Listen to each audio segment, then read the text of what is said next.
नमस्कार दोस्तों, स्वागत है आपका हिंदी नॉलेज शो में। तो दोस्तों, भारत और रूस के रिश्ते कितने पुराने और कितने मजबूत हैं, ये हम सभी लोग जानते हैं। और ये रिश्ते आज़ादी के बाद से ही बहुत ज़्यादा मजबूत है। हालात तो एक बार ये थी कि भारत और उस समय के सोवियत यूनियन के बीच में एक पैक्ट था कि अगर कोई देश भारत पर हमला करता है तो सोवियत यूनियन भारत की प्रोटेक्शन के लिए आगे आएगा।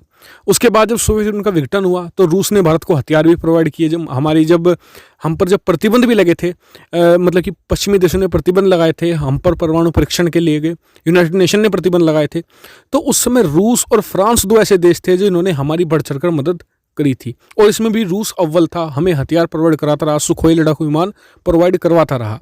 तो यानी कि रूस हमेशा से भारत का एक बहुत ही मजबूत सहयोगी रहा है, एक दोस्त के तौर पर रहा है।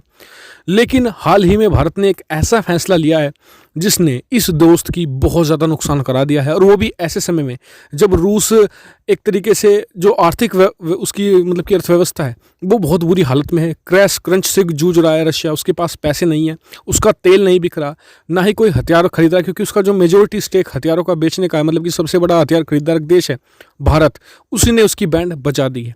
क्या फैसला लिया गया है ये भी आपको बताऊंगा, और इसका सोल्यूशन क्या है। क्योंकि अगर ये फैसला पर कायम भारत रहता है तो निश्चित तौर पर रूस पूरी तरीके से झुक जाएगा चाइना की तरफ, और भारत को इसी चीज़ से बचाना है। तो इसका सोल्यूशन भी इस वीडियो के अंत में आपको बताऊंगा। मेरे साथ आप इस वीडियो में बने रहिएगा।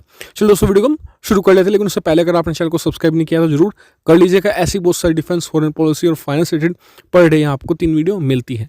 तो दोस्तों, आप सभी को तो पता ही होगा कि भारत ने एक फैसला लिया है कि भारत बैन करेगा 101 डिफेंस प्रोडक्ट्स को, यानी कि करीबन 100 से ज़्यादा हम जो डिफेंस प्रोडक्ट आयात करते हैं इन पर प्रतिबंध लगाएंगे। जैसे कि इसमें बहुत सारे, जैसे कि लाइट कॉम्बैट एयरक्राफ्ट हो गए, और छोटी से छोटी लेकर बड़ी से बड़ी चीज़। अगर मैं आपको 101 के नाम लेकर बोलूँगा तो ये वीडियो कम से कम 20 मिनट की बन जाएगी। तो यानी कि बहुत सारे प्रोडक्ट हैं, और इसमें मेजोरिटी प्रोडक्ट में है जो रशिया से आते हैं। जी हाँ, जो तो इससे रशिया बहुत ज़्यादा इफेक्ट हुआ है, क्योंकि रशिया का सबसे बड़ा हथियार खरीदार देश कौन है?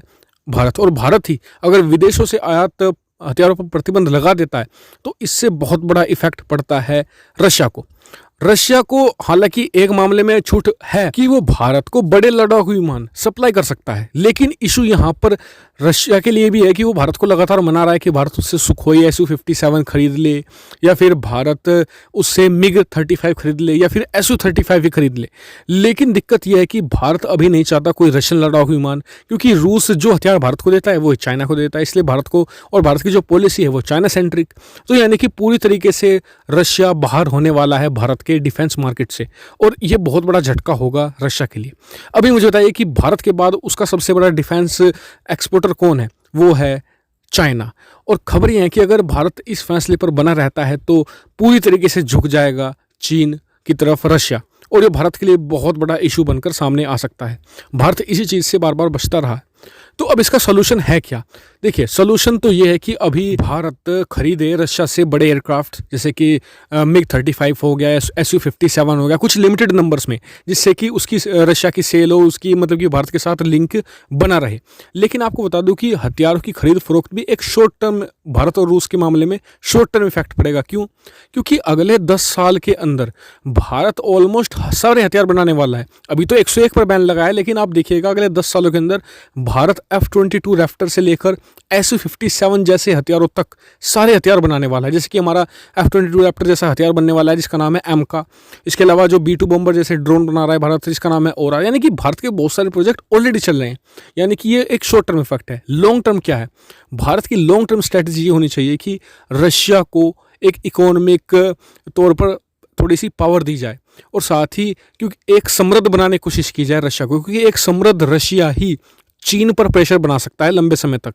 क्योंकि चीन को कंटेन करने के लिए लंबे समय तक रशिया को ताकतवर बने रहना होगा, क्योंकि अगर रशिया ताकतवर रहता है तो चाइना और रशिया के बीच एक पावर बैलेंस बना रहेगा, और भारत अपना ध्यान सेना से हटाकर अपनी अर्थव्यवस्था पर भी लगा सकेगा। वरना हमें अपना सारा ध्यान सेना पर ही लगाना पड़ेगा, और रशिया कमजोर होते ही इस पूरे एशिया का सबसे ताकतवर देश बनकर उभरेगा चाइना।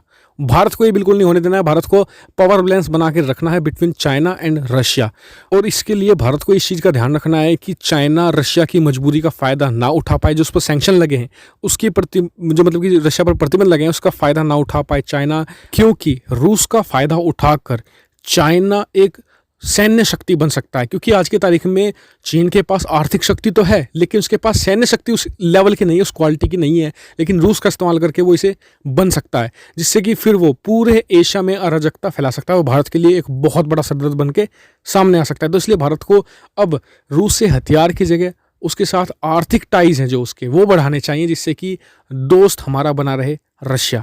तो फिलहाल इस वीडियो में इतना ही। आपको क्या लगता है इस पर कमेंट करके जरूर बताएगा, साथ ही वीडियो को शेयर भी कीजिएगा और चैनल को सब्सक्राइब भी करना मत भूलिएगा। Thank you for watching video.